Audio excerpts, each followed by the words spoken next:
Ladies and gentlemen, you're watching GEEKCASTER. I'm Phil Geeks. We've got Dayveonne. We've got Corey. And we've got the Snyder's Cut. That's right. We're going to talk about everything Snyder's Cut, the good, the bad, the ugly, and the drama. And we're going to throw in some unboxings and other stuff in there too. You're watching GEEKCASTER, everything sci-fi, fantasy, geek culture. How you guys doing today? How you doing All today? right. Well, first let's just jump into Snyder's Cut. That was amazing. Thank you. Did you guys enjoy it? Oh, it was like warm apple pie. Okay, interesting reference. I And watched Corey? it. So I didn't watch it all the way through like everyone else did. I took breaks. And even then, it was very, very digestible. Instead of just getting it all at once, I thought it was better just watching in parts. Okay. Did you get to the end? Yes, I watched everything. Yes. Okay. That was interesting. Okay.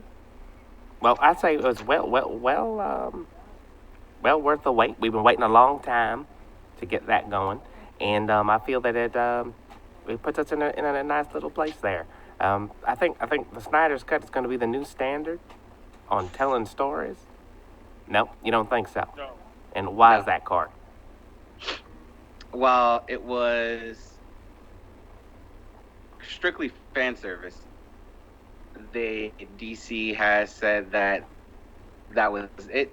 They're not going to produce any spin-offs or the universe that the Snyder Cut was trying to originally portray. They're not going to go in those directions. So it was a good one-off. We got what we wanted. And yeah, that's pretty much it. Dayveonne? All I had to say is boo, boo, and more boo. But the Snyder's Cut was fantastic. It was understandable. It was enjoyable. I watched it straight through the 4 hours. It is worth 4 hours. I say Joss Whedon shouldn't even touched it if he know he wasn't capable of creating a good Justice League film.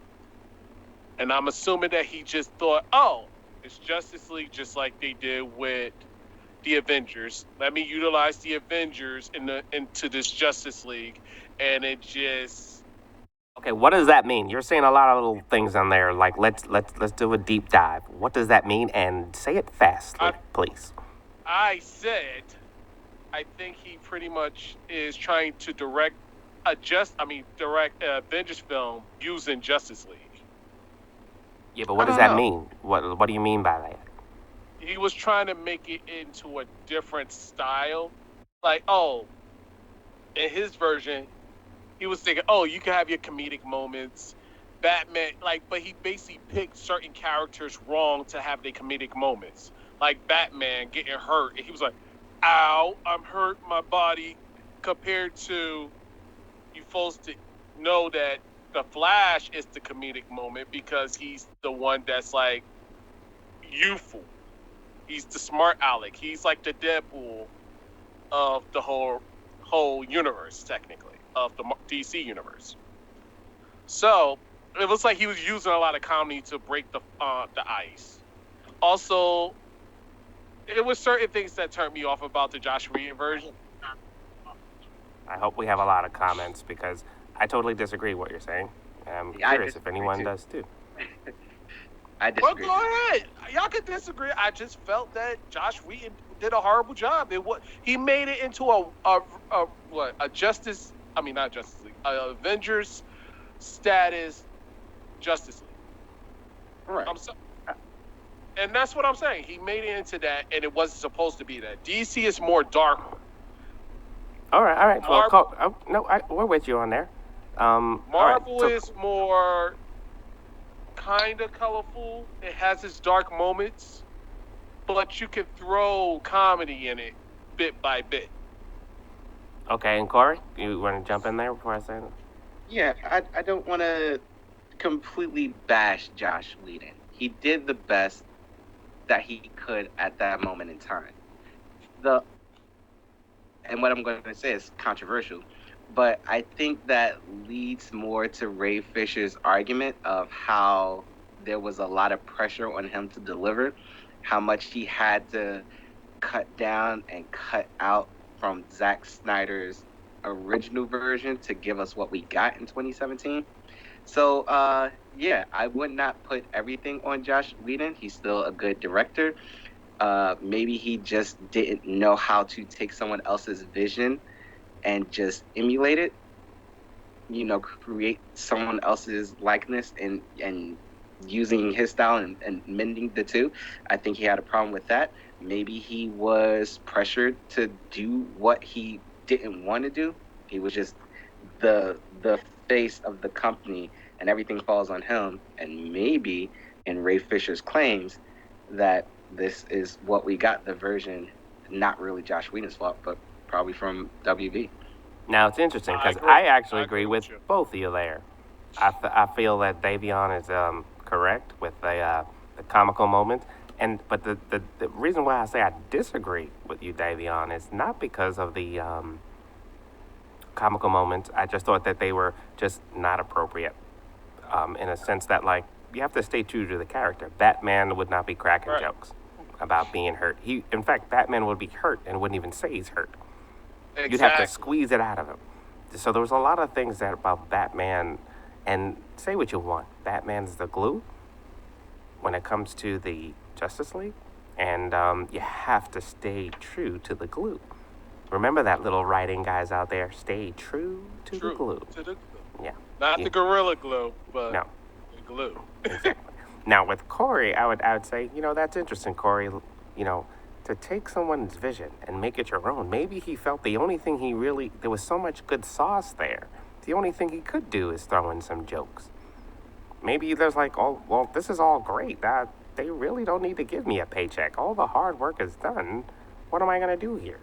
Oh, let me throw in some jokes. So maybe you're right. Maybe we are too hard on him. The only thing where I disagree, Corey, is all the things he cut were all the people of color. But He again, made a lot was of color cuts. was that Josh Whedon's decision? Because he's pretty much been mum about it. But like I said, this mends more into Ray Fisher's claims. Well, let's talk about it. Ray Yeah. Fisher's basically claiming racism. From I want to from the see. Let me reshoots, jump. from the... Oh, go ahead. All right, let me jump in this one. There's certain things, and I was explaining to a certain friend of mine. So I was like, there's a difference between working for different corporations. You have corporations where they want to hear their workers' opinions. They like to listen to them. They like to basically get feedback so they can make corrections where it could be a better work environment. And then you have companies that just don't give two rats in a pecan about the workers and their feedbacks or anything. What they want is what they want, and that's what the final straw is. They're going to do what they want, and that's how it's going to be. Ray Fisher, I had to compare Ray Fisher to the guy from Star Wars. John Boyega. What? John Boyega. John Boyega. I know I had said his name correctly before, but John Boyega could basically say these things and have feedback with them, so they basically try to cater to their actors and do the right decisions when it comes to Star Wars or just Disney in general. That's why you see Disney trying to converse the whole offensive, the stereotypes and everything else. They try to open up the market of multicultural than just staying with, oh, let's whitewash everything. As for Warner Brothers, what they want is what they want. They don't care what you have to say. If you go against what they want, they're gonna fire you. And that's the bottom line. I think that's very interesting because as you were talking, I saw the smoke coming out of Corey's head. So he wants to disagree with you. See, I could see it before it even happens. This is amazing, folks. This is like what I do. All right, go on, Corey. Yeah, go ahead. Saying that a company can be inclusive and a company can do whatever they want is still wrong at the end of the day. Right. So what Ray Fisher did was basically point out the indiscretions that went on behind the scenes, and he's bringing them to light. For a actor who really doesn't have any film credit to have a cameo in Batman vs Superman, a role in the original Justice League, and to see the script get cut, to do research, and to actually watch pretty much your first role disintegrate because of I'm going to put allegations at this point that he witnessed and no one's really stepping up for him. He's just being the voice that, hey, everyone, look, this is wrong. This is what's going on. And he is being very adamant about it, which I wholeheartedly applaud and, support that. Yeah, keep pushing, doing your thing. A over E is a great slogan for what he's pushing forward. If you're going to make movies and you're going to do this for entertainment, make sure you're accountable over the entertainment. Don't just put entertainment out for entertainment's sake. And that's pretty much where we're at with the original version of Justice League and now the long-awaited Snyder's Cut. We see how much of a difference that these two movies made. So whether that was Josh Whedon cutting scenes, whether that was corporate telling Josh Whedon to cut scenes, we don't really know, but it's interesting to have those questions answered. What really happened? I think that's because you said something interesting I never even thought about. Here's a no-name actor that got like one of the largest roles ever, and who are you going to cut? Ben Affleck, or are you going to cut this guy that nobody knows? You're going to cut the person that nobody knows. Is it that he just happened to be a black guy? The thing is, with the story yeah, go ahead. With the story that we saw and all the other people, it's not just one person. Yeah. I mean, so that's where it gets. And again, it's a bunch of I say no-name people because that sounds disrespectful, but yeah, it's a bunch of people that are not A-listers. They just happen to be all of color. Just happen to be consistent. Can I interject in that one? What the guy that played his father was in Terminator, so he wasn't. He's not unknown. No, he has his credits to his background. Right. But he wasn't. He was in there. The mother was cut. The mother was cut. The Asian gentleman was cut. The black girl, the one that was the Amazon, she was cut. It was just a lot of people were cut. Martian Manhunter was cut. Oh my goodness! How do you cut him? Well, that man has a lot of credits, so yeah. But again, he's not an A-lister.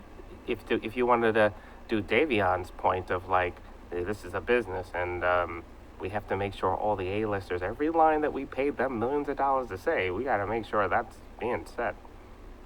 Right. So that's interesting. And I hate to say it that way, but that's how some production companies are. If you don't have an A-lister person on your product, and this goes from anywhere from independent films to major films, some people ain't giving it a light of day. Some people are not going to even try to look at it. If they do look at it, it's by sheer luck. Now, the only thing is, and that's facts. You're schooling people out there. The only problem with that is that you have a bunch of A-listers and you have a tight story.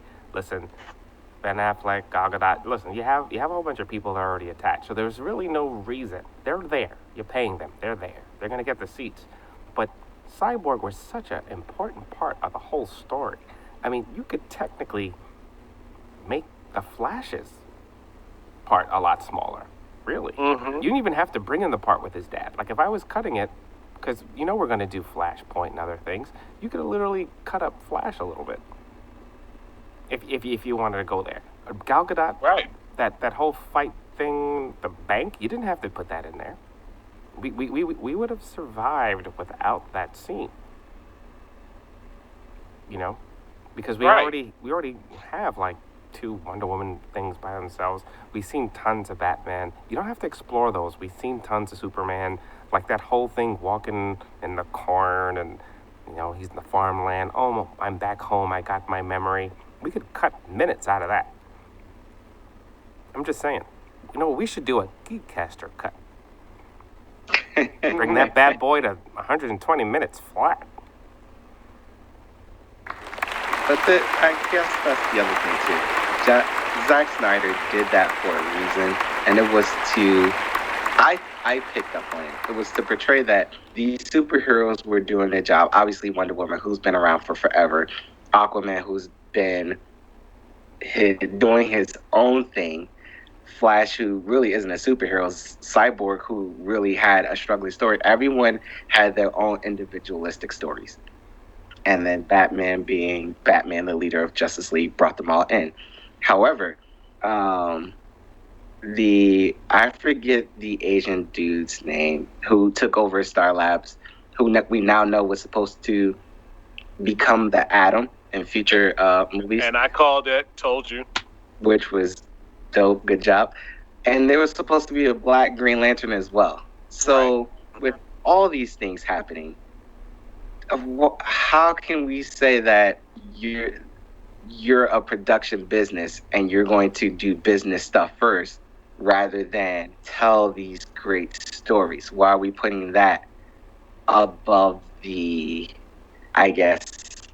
bottom line? How much we're going to make on this movie and give these A-listers all their props and their money? And I think we're now at a point in the entertainment industry where we're sick and tired of seeing the same A-listers grabbing the same roles, where there are plentiful good actors out there. Mm-hmm. I mean, Ray Fisher not having film credit, Ray Fisher was doing a fantastic job. There's so much talent. I'm upset because it feels like Ray Fisher and the gentleman that was going to be the future Atom, I feel like they got the raw part of the stick there, because they were like, this is great, I'm going to be in this, I'm going to have several movies, my family, my life has changed. Now, their lives have changed, but it's limited now. It's kind of like, if they did it the right way, they'd be good. And I want to give props to Snyder for doing a different job than everyone else, because he really gave a good meal on each character, just enough, didn't go too far. And versus Marvel. Now, I like Marvel. I'm a Marvel fan, but they draw that bad boy out. They milk every coin they could possibly get out of every character, and I'm kind of getting sick of it. You know what I mean? Like, I didn't watch Winter Soldier. I'm not going to watch it because, no. Stop giving me C-listers, okay? Stop giving me C-lister characters that nobody cares about. What? Don't you dude me. I know you said it's good. No idea what you're talking about right now, Phil. You need a nap. Yes. No, you need a hug. We need to nurture you. We need to rock you like you're watching. Thank goodness for the pandemic, because they'd be like, how many movie tickets? I mean, if Marvel puts out a movie on every freaking character, oh my goodness, they're milking my pockets here. But that's... Go ahead, Corey. Yeah, I was going to say, Stan Lee is a genius, and he did this for a reason. And how he structured that, we're eating it like cake. And it's delicious cake. And I love cake, and I can go for a slice right now. But I feel like I'm diabetes up in here at the Marvel world. I love it too much. And what they're doing with Star Wars. I do got a birthday cake. They're going too far with the Star Wars business too. I love Star Wars, but they're going too far. But Mandalorian didn't really need to happen. I'm sorry. It was good. I appreciate it. I liked it. I was captivated. But it didn't really need to happen. And of course, and the way it kind of left off, it's kind of like, man, I feel like you just gave me, like you said, you gave me really good cake, and it was a lot of extra sugar in there. We got a fake Yoda, turned out to be a baby Yoda. Oh. No, it's still the same species of Yoda. Yeah, so. I know, but the fake outs, man. The fake outs, man. Fake? It was genius. It wasn't a fake out. We still had no idea. Different timeline. You accept everything, don't you? You like being hoodwinked. You appreciate the hoodwink. Give me the cake. I will go put myself into a stupor, and I'll have the greatest nap because I'm so full from all the cake they have fed me. Okay. Yeah, we know Dayveonne likes the cake. That's why he didn't come back on screen. Yeah. Yeah, he likes the cake. See, he's taking a nap now because he's so full from all the cake. You're trying to take. He's comatose. Trying to take the cake away. Ladies and gentlemen, I'm trying to take the cake away. Yo, you hear what Geeks is saying, audience? Like, really? Like, how can he say these things? Because he's a Watch yourself. bad person. Yeah, watch yourself. He's an angry red character. Well. You know, technically, I'm a redneck.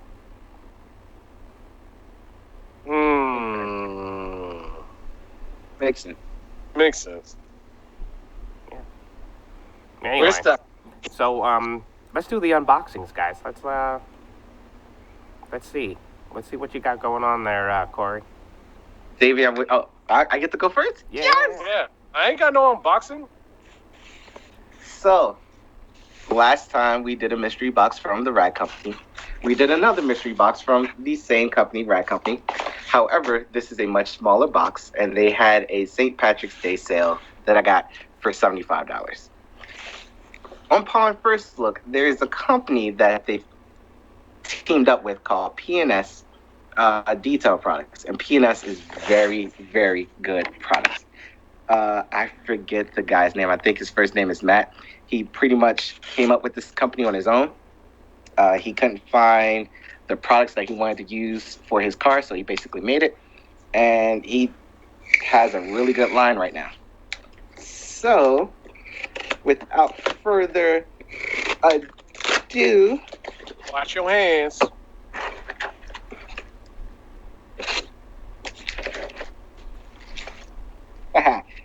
So we get the special limited edition St. Patrick's Day sticker, and this is a good drying towel, it looks like.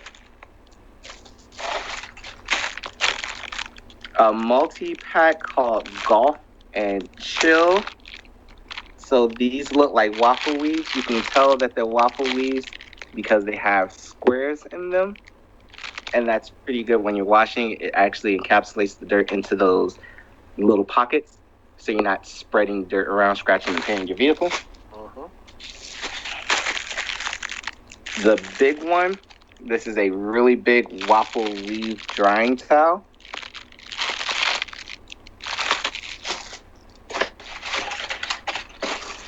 More waffle weave towels. More waffle weave towels.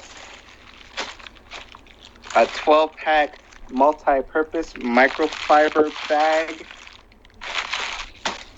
And products. Oh, so my last detail box, we got this clean wheels from a company called Wowo's. Oh, good. So P&S products, like I figured would be. This is the Shine All Performance Dressing, high gloss tire dressing that goes on your wheels and tires after you clean it.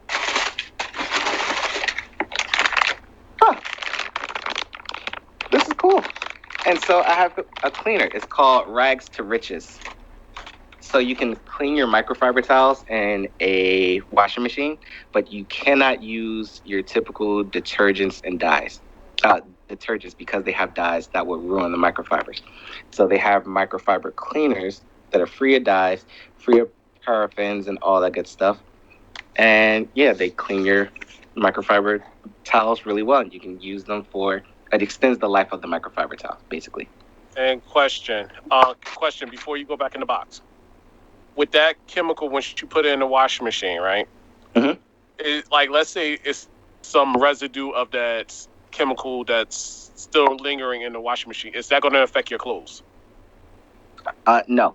So this is actually very safe because you cannot use certain detergents with microfiber towels because they have a lot of dyes, a lot of chemicals.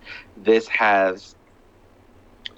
contains none of the chemicals that you find in regular detergent. So if and that's a big if. There is some residue left in your washing machine, which there should not be, but if there happens to be, it's actually very chemically safe to wash with your clothes. Okay. And yeah, that's pretty much it. Good value. I can't wait until we go to some more of those car shows down there. Hopefully with this pandemic, we can open that up. I want to check out the stuff going on there. I think that'll be real nice. Mm-hmm. That's nice. That's nice. That's nice. That's nice, yeah. And Dayveonne, you made a poster over there. Yeah. Now, did you design it? Did he design it? Oh, I didn't design it. I did not design it. Oh, okay. I thought you designed it. Huh? No. I thought you designed it. I used the picture from the website and posted it as a poster. Then, hold on. Since they're not giving the right people the right poster for the Mortal Kombat that's coming out April 16th, which everybody's crossing their fingers and hoping this goes well. But for the meantime, I was like, this poster looks hot. Let me try to emulate. Oh, sorry. I love laughs.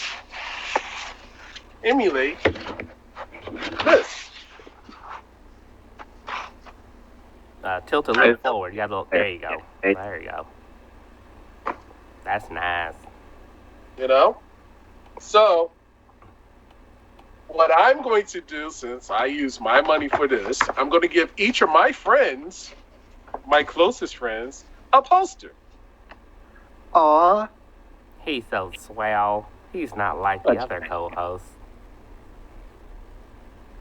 What other Hey, co-hosts? wait a minute. What other co-hosts? Nice little jab there, Phil. What other co-hosts?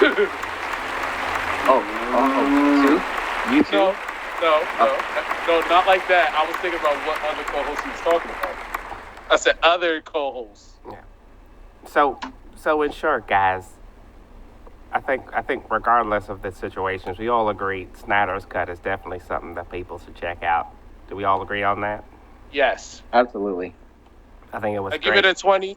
I give it 20 G's. And I feel some kind of way because now it's like I wonder what the reaction would have been if it came out the time it was supposed to come out. We would have so much more. Yes. Their timeline actually probably would have Marvel. It rivaled Marvel. Yeah, it will be in competition with Marvel. Yeah, definitely. And now with these actors, I mean, the reason why they're like, well, forget all this because they've all moved on. They want to do other projects. They can't afford to keep these same actors. Now the pandemic, it kind of ruined everything. Like, they would actually have to start all over again. Yeah, that's when you say that's the production company. It falls under the production company. All But right. what? I forget I think she's the CEO. She came out and said that that's it. It was a one-off. No other projects will happen. Enjoy it. Wow. All right. Well, give everybody your social media now that we left everybody in the funk. Dayveonne Bussey on Instagram. I am GT3 on all of the things. GeekCaster.com, GeekCaster on IG, GeekCaster Network on Facebook. Thank you so much for checking us out. You're watching GeekCaster. We're going to leave you with a customary dance.